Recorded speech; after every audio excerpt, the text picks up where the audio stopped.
Hi, everyone. Welcome to Talks on Tuesday. I'm Chelsea, and I'm here with Barbara and Mary. Julie's taken her dog to the vet, and we got our wonderful group of people here in the room. And our topic today is what brings us joy and how to reach for it during stressful times. And so, what brings me joy, and how do I reach for it in stressful times? I think the first thing that comes to my mind is that if I'm experiencing the joy or I'm not experiencing joy, it probably has to do with my interpretation of my reality or what I think about my thoughts that I'm currently having or what I think about my current emotions. And I feel like those three things are coming at us at all times through our filters, through our senses. And it all comes down to me to the interpretation of all this going on.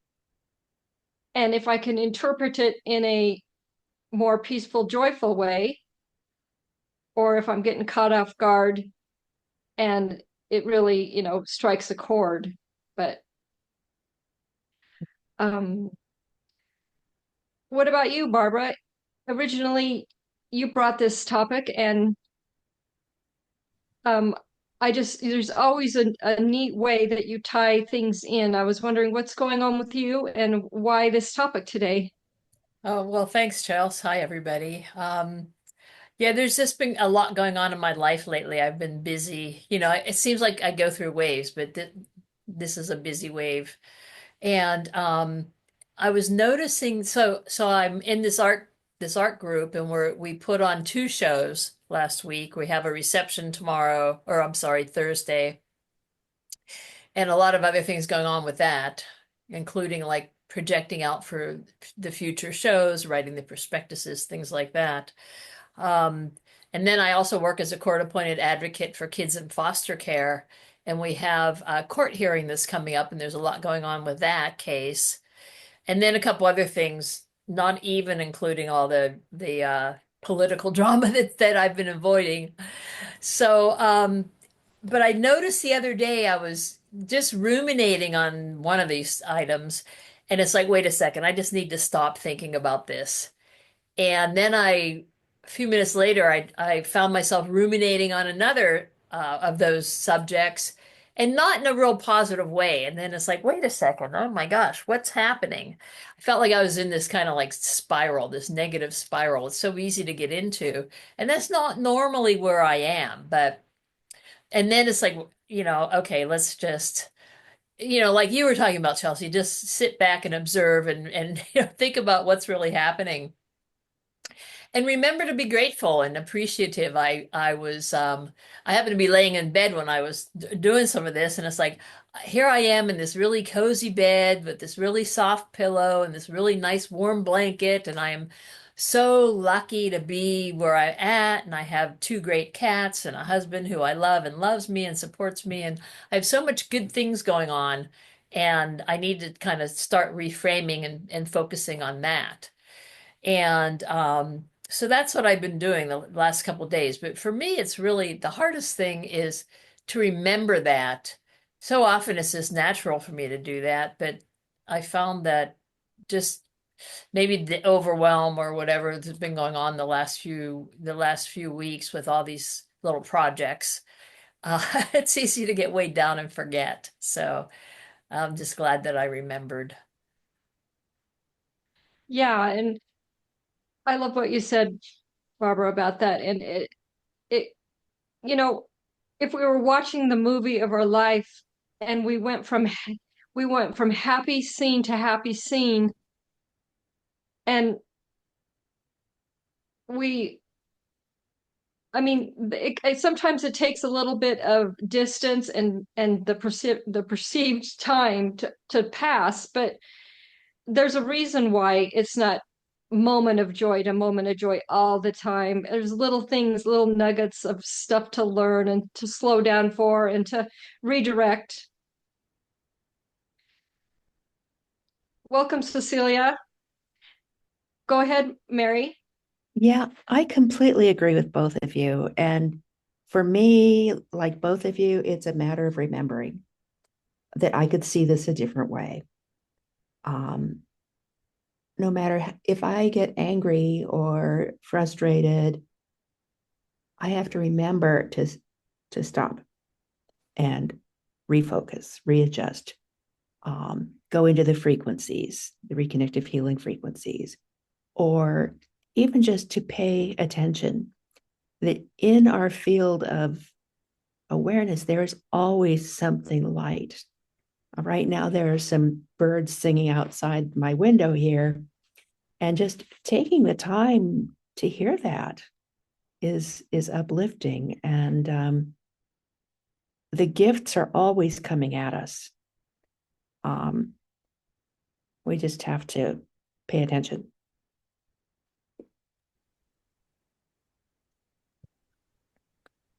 Yeah, I just had to let my dogs out there really quick. Sorry about that.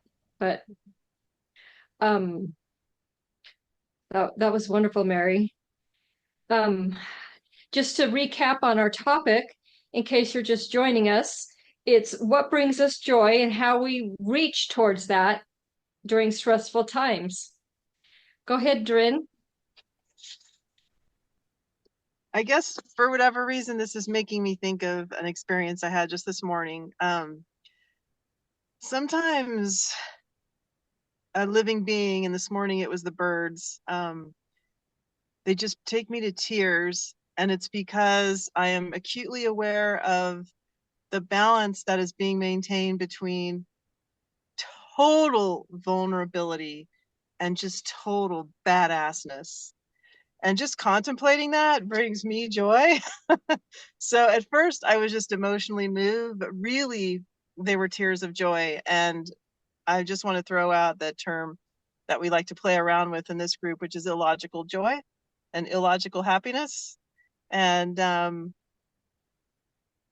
when I get, in those places that you ladies were just speaking of, sometimes my mind will search for a concept that I can settle down in. And a lot of times it's something around that. And that's what brings me joy, no matter what. Yep. It also kind of reminds me that even when we're not perceiving the joy, it is always there. It's just kind of reconnecting back to it. Um, I'm kind of interested in what the little bird was doing. I imagine it was being in its ultra, ultra essence. Yeah, I think I was just vibing with the ultra essence. And I think a lot of it, I think the bird had that message for me specifically, that, and I knew that in the moment. I thought, oh, right now I need to be really grateful for how utterly vulnerable I am, like mind-bogglingly vulnerable, and also how mind-bogglingly badass what I am is and feels like. And it was just a little red robin. You see them all over the place in Montana. It's so wonderful. And sometimes birds just feel so fragile to me, and then it just makes me feel my own fragility. And there's still joy in that, because that's where the healing is. You can't heal unless you're vulnerable. And boy, I think we're all feeling a little vulnerable right now in certain aspects of our lives. Yeah. Yeah.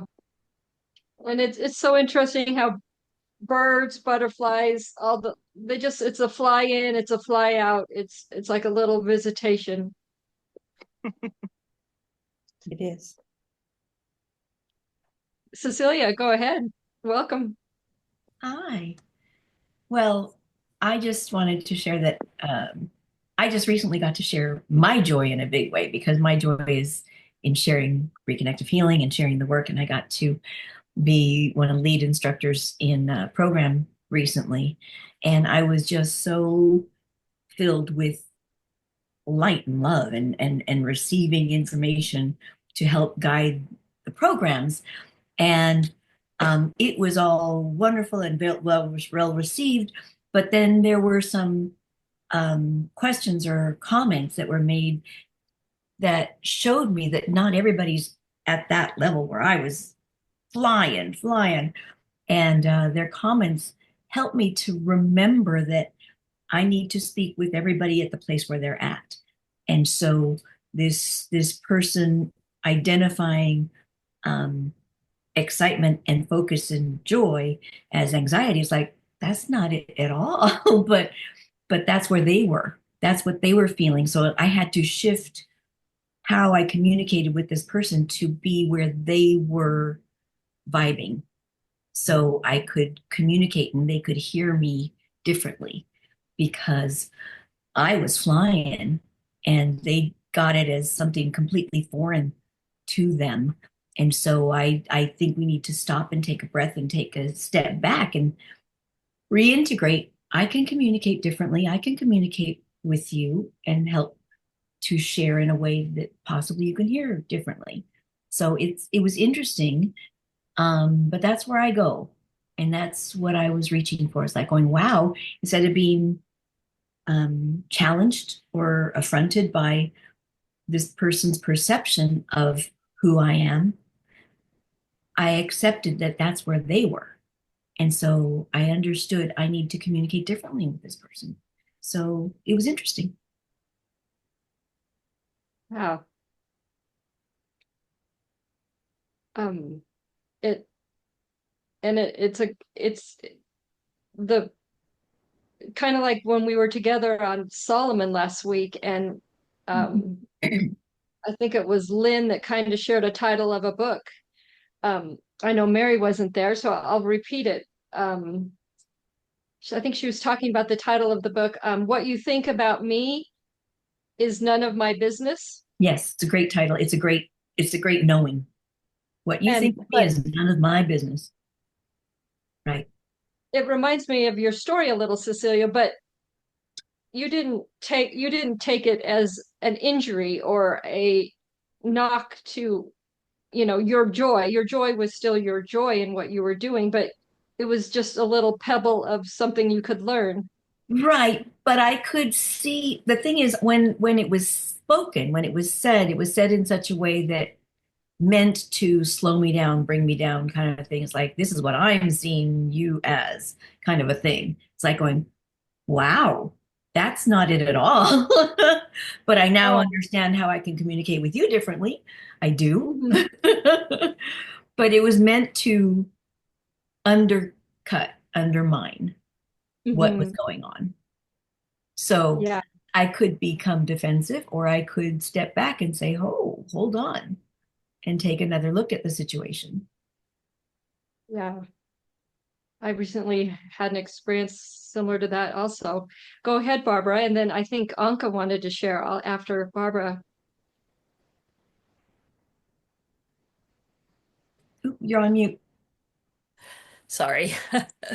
I love listening to that, Cecilia, and it's so beautiful, and it just kind of reminded me again of just that stepping back and observing from wherever we are, and then the remembering of, okay, how can I connect with this or whatever, make it better. And that's doing that is so helpful. I used to years ago put in my phone on my calendar different times throughout the day, just be aware, and then started becoming more of a habit. But I also wanted to read what Renee wrote because I think that that's also so relevant. She wrote, I find joy in being alive, being awake, noticing, connecting with others. I find joy in simplicity, appreciating and being. So yeah. Oh, being kind. Yes. So thanks, Renee.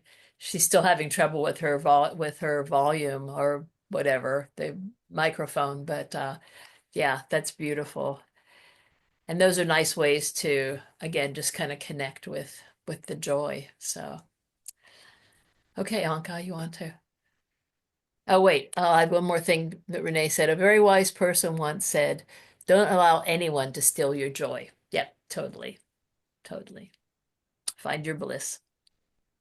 Yes, I agree with don't allow anyone because of the people are a little not in position to say to you something, but saying something to you because they are not so gentle with other people, and that can give you stress or bad feelings. And I receive joy from little things to going. I yes, today I went to a film, and that gave me joy. And I don't know, the birds in the morning when I open the window give me to joy. Are many things that we are that can give us joy if let them give to us joy. I don't know. That's a great share, Anka. Thank you. With pleasure. And Barbara adds to what you said. She says, Anka, you are right. If someone says something unkind to you, it's more of a reflection of them. Yeah. And I just wanted to welcome Dagmar and possibly repeat the topic again, or maybe I'll just rephrase it. We're talking about how we find joy and how we hold on to that knowing of that joy during stressful times. And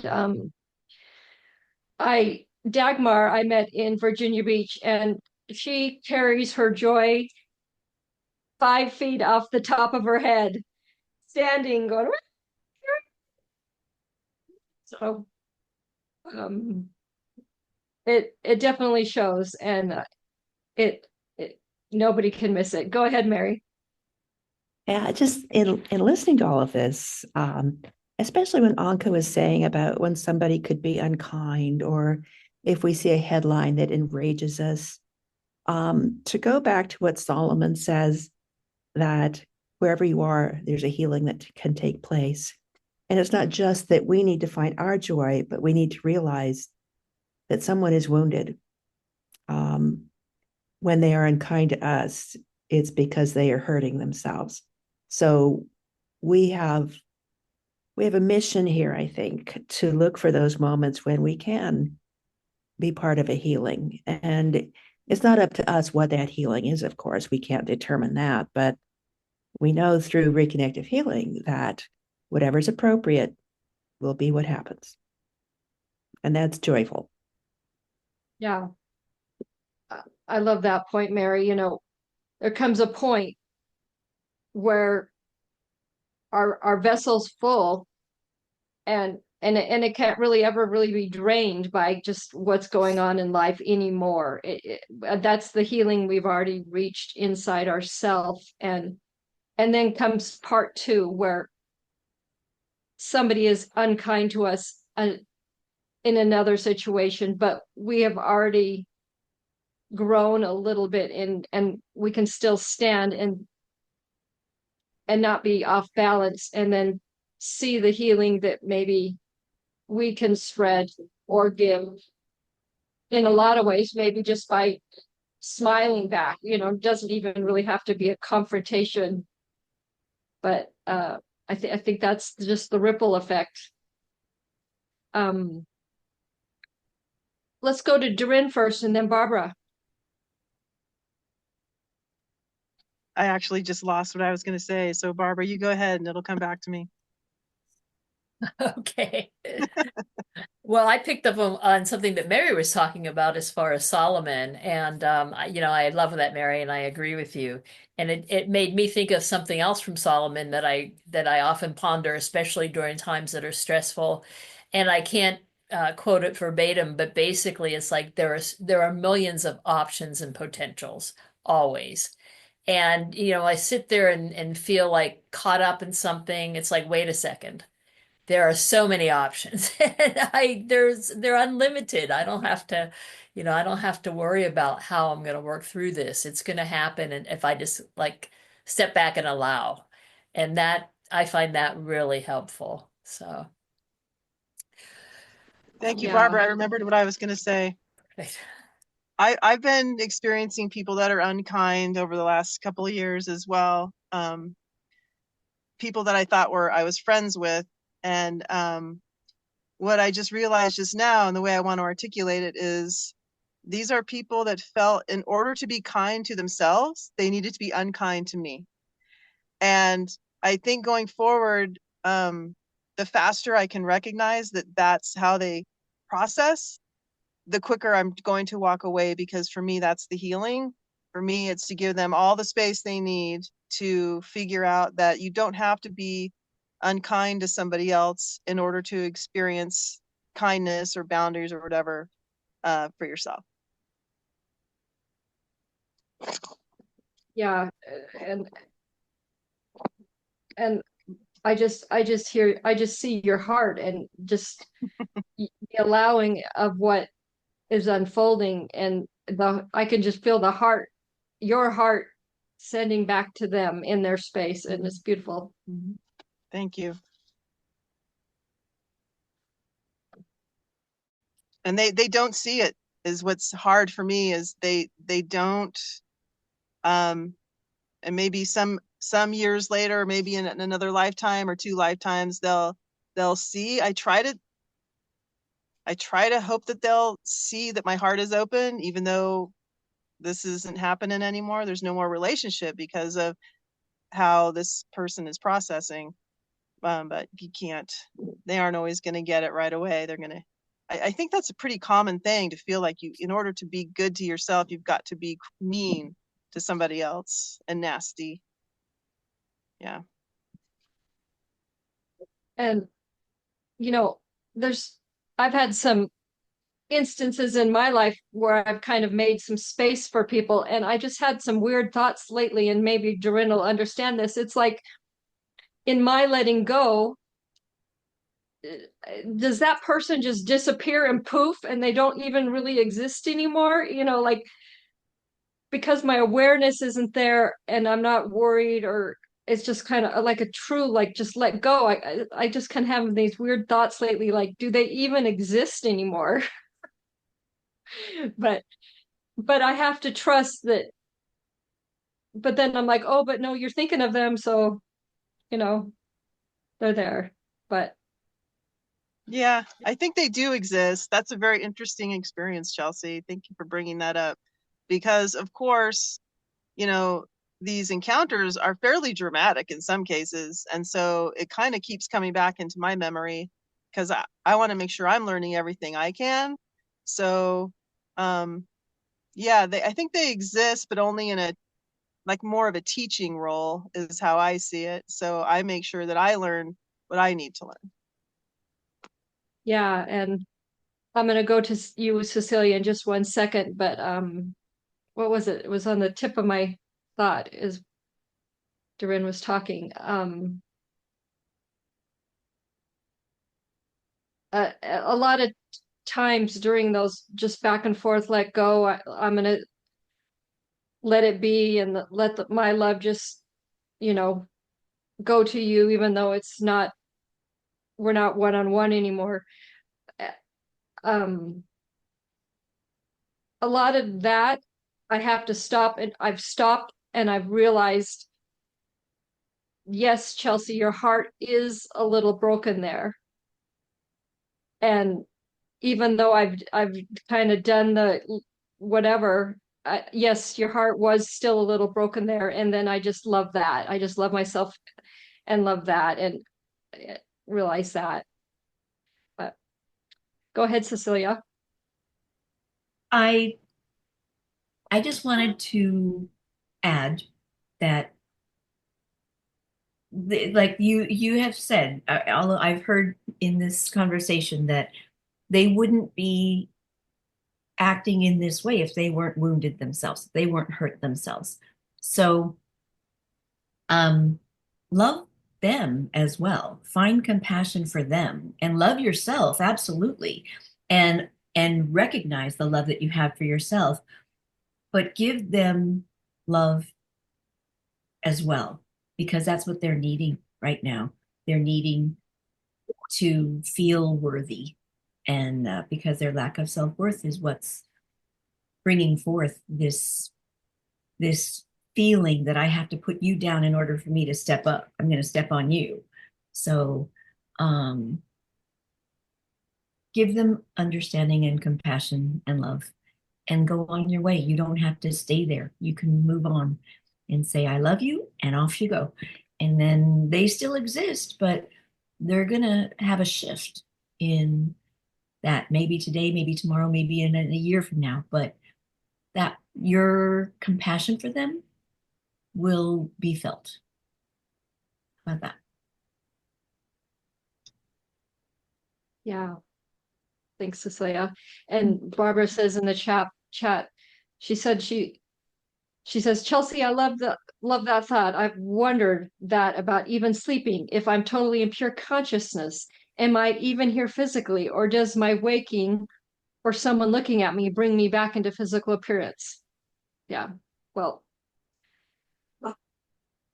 thanks everyone. I feel like sometimes what I say kind of jots us off into like weird areas. And I apologize if it just kind of, okay, just it's, thanks, Barbara. But Renee also says Cecilia's Zoom backgrounds also bring me joy. Yay! Well, anyway, everyone, I think we came to some sorry, I apologize if you can hear one of my dogs barking, but I think we came together with some good kind of pinpoints on our original, journey into what is joy and how it fits. And thanks for joining us, everyone. And same time, same place next week. And yes, Dagmar, you're welcome, and glad to have you here, and hope to see you next time. I know it's a different part of the world, maybe if you're back in Austria, but you can also go on Talks on Tuesday on YouTube and like our channel and see these in their whole form. Good to be with you all. See you next week. Bye-bye, everybody. Thank you.